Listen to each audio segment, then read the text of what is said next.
नमस्कार दोस्तों, स्वागत है आप सभी का आपके अपने YouTube चैनल केसी एस्ट्रोलॉजी में। और आज हम बात करेंगे एक ऐसे राजयोग की जिसके अगर आपके चार्ट के अंदर है तो अकेला राजयोग ही बहुत ज़्यादा अपलिफ्ट कर देता है स्टेटस के मामले में। बहुत ही अच्छा आपके लिए रिजल्ट देता है। क्लासिकल्स कहते हैं कि अगर आपके चार्ट के अंदर सूर्य से पिछले भाव के अंदर अगर शुक्र है, यानी शुक्र से दूसरे भाव के अंदर अगर सूर्य है, और ये आप सभी को मालूम है कि जहां बोला गया है कि शुक्र जिस भी भाव के 12वें भाव में बैठा हो, जिस भी ग्रह से 12वें में बैठा हो, जिस भी भाव से 12वें में बैठा हो, तो उसके कारकत्वों को बढ़ा देता है। ये शुक्र के बारे में सभी लोग जानते हैं। बहुत सी वीडियोस यूट्यूब के ऊपर हैं इसके ऊपर। लेकिन साथ ही साथ जो है कि क्लासिकल्स बोलती हैं कि अगर इसके साथ ही साथ अगर गुरुदेव भी शुक्र के साथ बैठे, जैसे कि मैं आपको दिखाता हूँ।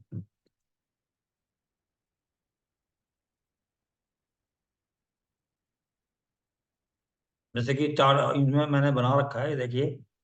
जैसे कि आपका शुक्र बैठा है और सूर्य उससे अगले घर के अंदर बैठा हुआ है, तो सीधी सी बात है कि भाई इस पे जो है कि आपको शुक्र जो है कि अपलिफ्ट करेगा सूर्य को। जैसे यहाँ पर भी मैंने दिखाया है।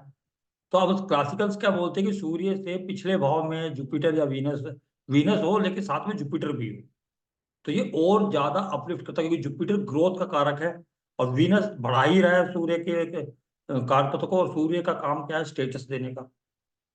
सूर्य स्टेटस का कारकत्व, स्टेटस का ग्रहण करता है हमारी वैदिक एस्ट्रोलॉजी के अंदर। तो ये सूर्य स्टेटस देगा। और जो वीनस जो है कि जो बोला गया है कि 12वें जिस भी ग्रह से या भाव से बैठा हो, तो वो उसको बढ़ाने का काम करता है। साथ ही साथ जुपिटर आ जाए तो जुपिटर ग्रोथ का कारक है। और इसको अगर हम नाड़ी के हिसाब से समझे तो नाड़ी के अंदर जुपिटर को जो है कि जीव कारक बोला गया है। और उसको जीव कारक से अगले भाव में अगर सूर्य है, तो ये कॉम्बिनेशन बनता है जुपिटर प्लस सूर्य, सन। तो ये स्टेटस का कारक होता है, स्टेटस देने वाला एक योग बोला गया है।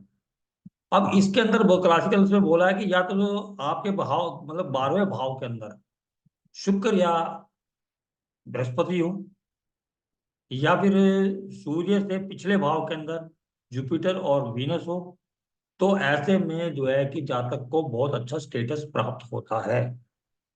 ये जो है कि बोला गया है। लेकिन प्रैक्टिकली देखने में क्या है तो वो बताना चाहता हूं मैं। इससे भी ज्यादा बढ़िया है जब रिजल्ट्स मिलते हैं, तो आपको मिलते हैं कि शुक्र जब सूर्य है से पिछले भाव के अंदर शुक्र हो, यानी शुक्र जहां बैठा उससे अगले भाव के अंदर सूर्य बैठा हो, और उसे बृहस्पति देखता हो सूर्य को। यहाँ कंडीशन ये है कि सूर्य को बृहस्पति देखता हो। और इस योग को शास्त्रों के अंदर बोला गया प्लाई योग। तो अब यहाँ पर आप अगर देखेंगे तो यहाँ पर जा तक के जो है कि शुक्र से अगले घर में सूर्य है और उसको जुपिटर तीसरे भाव में बैठा हो, पंचम भाव में बैठा हो, या सप्तम भाव में बैठा हो, तो वो सूर्य पे अपनी दृष्टि डालेगा। जैसे कि जुपिटर की यहाँ से पांचवी दृष्टि, नौवीं दृष्टि आएगी, और यहाँ से जो है कि सप्तम दृष्टि आएगी, और यहाँ से पंचम दृष्टि सूर्य पे पड़ेगी, तो ये कंप्लीट हो जाता है। इसको एग्जाम्पल आप समझते हैं, जो है कि ये एग्जाम्पल है प्लाई योग। और इस ये एग्जाम्पल जो है सौरव गांगुली जी का है, जो हमारे पूर्व क्रिकेटर रह चुके हैं और बहुत ही बेहतरीन जाबाज कप्तान थे हमारे क्रिकेट टीम के। अब इनके चार्ट के अंदर हम देखें तो जो शुक्र अपनी ही राशि का बैठा है, तो बहुत बढ़िया है। 10वें भाव का स्वामी अपनी राशि का बैठा हुआ है। ठीक है जी। उससे अगले भाव के अंदर सूर्य, यानी स्टेटस का कारक उससे अगले भाव के अंदर, बहुत अच्छा है। और साथ ही साथ जो है कि जुपिटर की इस सूर्य के ऊपर दृष्टि, जुपिटर की इस सूर्य के ऊपर दृष्टि है।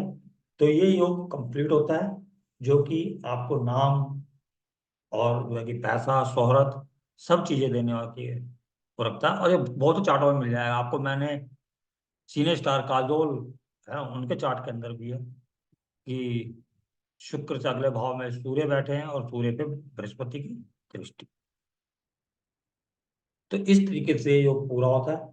और जिन लोगों को फ्री क्लासेस लेने के इच्छुक हैं जो लोग, तो वो प्लीज मुझे व्हाट्सअप करें। मैं जल्दी ही फ्री क्लासेस लेना शुरू करूंगा। मेरा नंबर, व्हाट्सएप नंबर 88 10 22 36 29। आज्ञा चाहता हूँ। नमस्कार।